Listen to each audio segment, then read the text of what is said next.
शुरू अल्लाह का नाम लेकर जो बड़ा मेहरबान और निहायत रहम करने वाला है। बादशाह का मूड अच्छा था। वो नौजवान वजीर की तरफ मुड़ा और मुस्कुराकर पूछा, तुम्हारी जिंदगी की सबसे बड़ी ख्वाहिश क्या है? वजीर शर्मा गया। उसने मुंह नीचे कर लिया। बादशाह ने कहना लगाया और बोला, तुम घबराओ मत, बस अपनी जिंदगी की सबसे बड़ी ख्वाहिश बताओ।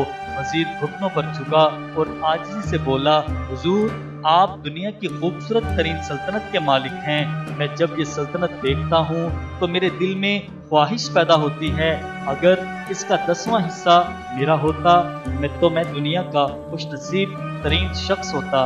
वजीर खामोश हो गया। बादशाह ने कहना लगाया और बोला, मैं अगर तुम्हें अपनी आधी सल्तनत दे दूं तो?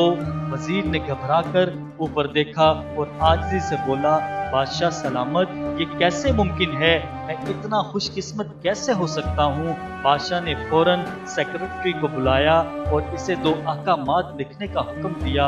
बादशाह ने पहले हुक्म के जरिए अपनी आधी सल्तनत नौजवान वजीर के हवाले करने का हुक्म जारी कर दिया। दूसरे हुक्म में बादशाह ने वजीर का सर कलम करने का आर्डर दे दिया। वजीर दोनों अहकामात पर हैरान रह गया। बादशाह ने अहकामात पर मोहर लगाई और वजीर की आंखों में आंखें डाल कर बोला, तुम्हारे पास 30 दिन हैं।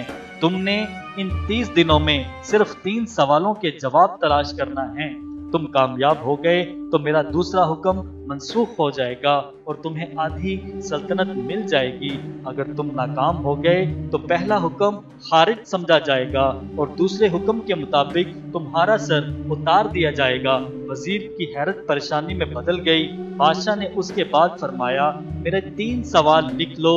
वजीर ने लिखना शुरू कर दिया। बादशाह ने कहा, इंसान की जिंदगी की सबसे बड़ी सच्चाई क्या है? वो रुका और बोला, दूसरा सवाल, इंसान की जिंदगी का सबसे बड़ा धोखा क्या है? वो रुका और फिर बोला, तीसरा सवाल, इंसान की जिंदगी की सबसे बड़ी कमजोरी क्या है? बादशाह ने इसके बाद नकारे पर चोट लगवाई और आवाज बुलंद फरमाया, तुम्हारा वक्त शुरू होता है अब।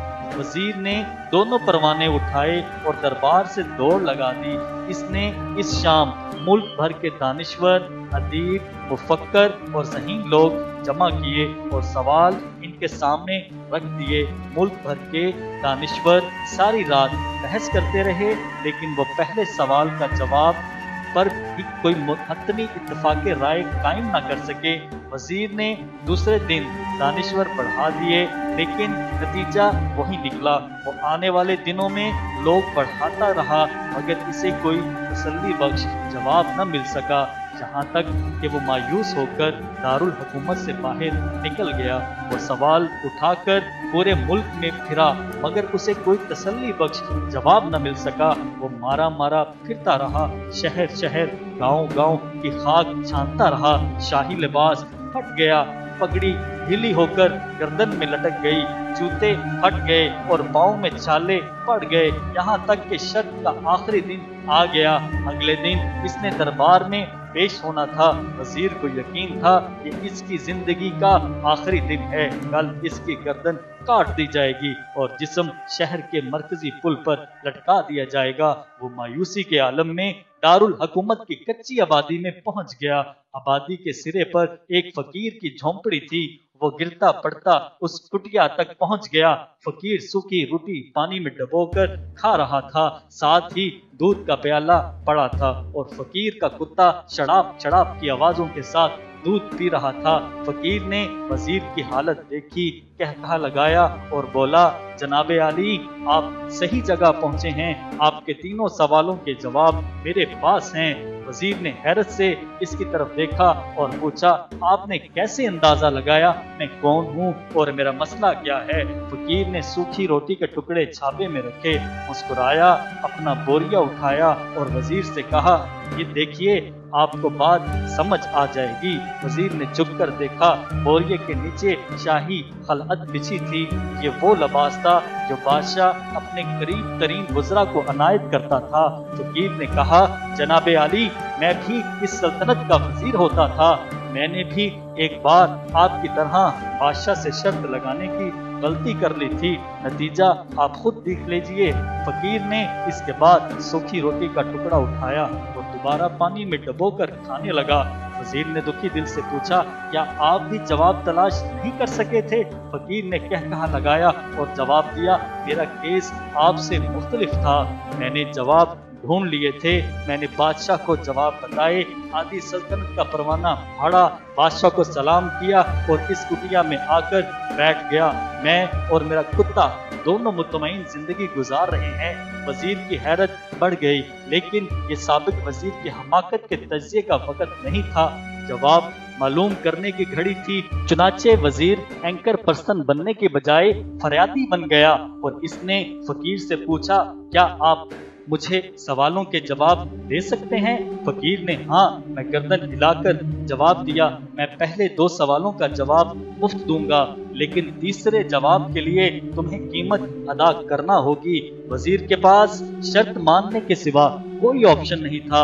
इसने फौरन हाँ में गर्दन हिला दी। फकीर बोला, दुनिया की सबसे बड़ी सच्चाई मौत है। इंसान कोई भी हो, कुछ भी हो, वो उस सच्चाई से नहीं बच सकता। वो रुका और बोला, इंसान की जिंदगी का सबसे बड़ा धोखा जिंदगी है। हम में से हर शख्स जिंदगी को दायमी समझकर इसके धोखे में आ जाता है। फकीर के दोनों जवाब नाकाबिले तरदीद थे। वजीर सरशार हो गया। इसने अब तीसरे जवाब के लिए फकीर से शर्त पूछी। फकीर ने कहा लगाया, कुत्ते के सामने से दूध का प्याला उठाया, वजीर के हाथ में दिया और कहा, मैं आपको तीसरे सवाल का जवाब उस वक्त तक नहीं दूंगा जब तक आप ये दूध नहीं पीते। वजीर के माथे पर पसीना आ गया। इसने नफरत से प्याला जमीन पर रख दिया। वो किसी कीमत पर कुत्ते का जूठा दूध नहीं पीना चाहता था। फकीर ने गंदे हचकाए और कहा, ओके, तुम्हारे पास अब 2 रास्ते हैं, तुम इनकार कर दो और शाही जल्लाद कल तुम्हारा सर उतार दे, या फिर तुम ये आज पाओ, दूध पी जाओ और तुम्हारी जान भी बच जाए और तुम आधी सल्तनत के मालिक भी बन जाओ। फैसला बहरहाल तुमने करना है। वजीर मखमसे में फंस गया। एक तरफ जिंदगी और आधी सल्तनत थी और दूसरी तरफ कुत्ते का जूठा दूध था। वो सोचता रहा यहाँ तक कि जान और माल जीत गया और सेल्फ रिस्पेक्ट हार गई। वजीर ने प्याला उठाया और एक ही सांस में दूध पी गया। फकीर ने कहा लगाया और बोला, मेरे बच्चे, इंसान की सबसे बड़ी कमजोरी गर्ज होती है कि इसे कुत्ते का जूठा दूध तक पीने पर मजबूर कर देती है, और ये वो सच है जिसने मुझे सल्तनत का परवाना फाड़ कर इस कुटिया में बैठने पर मजबूर कर दिया था। मैं जान गया था, मैं जूं जिंदगी के धोखे में आऊंगा, मैं मौत की सच्चाई को फरामोश करता जाऊंगा, और मैं मौत को जितना फरामोश करता रहूंगा, मैं उतना ही गरज की दलदल में धंसता जाऊंगा, और मुझे रोज इस दलदल में सांस लेने के लिए गरज का गलीज दूध पीना पड़ेगा। लिहाजा मेरा मशवरा है, जिंदगी की इन 3 हकीकतों को जान लो, तुम्हारी जिंदगी अच्छी गुजरेगी। वजीर खजालत, शर्मिंदगी और खुद तरसी का तोहफा लेकर फकीर की कुटिया से निकला और महल की तरफ चल पड़ा। वह जूं महल के करीब पहुंच रहा था, इसके एहसास से शर्मिंदगी में इजाफा हो रहा था। इसके अंदर जिल्लत का एहसास बढ़ रहा था। वो इस एहसास के साथ महल के दरवाजे पर पहुंचा। उसके सीने में खौफनाक टीस उठी। वो घोड़े से गिरा, लंबी हिचकी ली और इसकी रूह कफस अंसरी से परवाज कर गई। मोहतरम दोस्तों, इस कहानी से हमें जरूर सबक हासिल करना चाहिए। फरमाने रसूल करीम सल्लल्लाहु अलैहि वसल्लम है कि दुनिया में इस तरह रहो जैसे तुम मुसाफिर हो, यानी मुसाफिर की एक मंजिल होती है और हमारी मंजिल जन्नत है, ना कि दुनिया। लेकिन हमारा नफस हमें लंबी लंबी उम्मीदों के चक्कर में डालकर खुदा से गाफिल कर देता है। ना हम मौत के बारे में सोचते हैं और ना ही जिंदगी के धोखे के बारे में सोचते हैं। कभी सोच भी लें तो गफलत से सोचकर झुठला देते हैं कि अभी बड़ी लंबी उम्र पड़ी है, बुढ़ापे में नमाजें और नेक अमाल शुरू कर देंगे और अल्लाह की तरफ लौट जाएंगे। लेकिन हो सकता है मौत हमें मौका ही ना दे। इसलिए दोस्तों, लंबी जिंदगी के धोखे से बचकर अच्छे अमाल की तरफ हमें फौरन राग़ब होना चाहिए। अल्लाह हमें जिंदगी की हकीकत समझने की तौफीक दे। आमीन। जज़ाकल्लाह।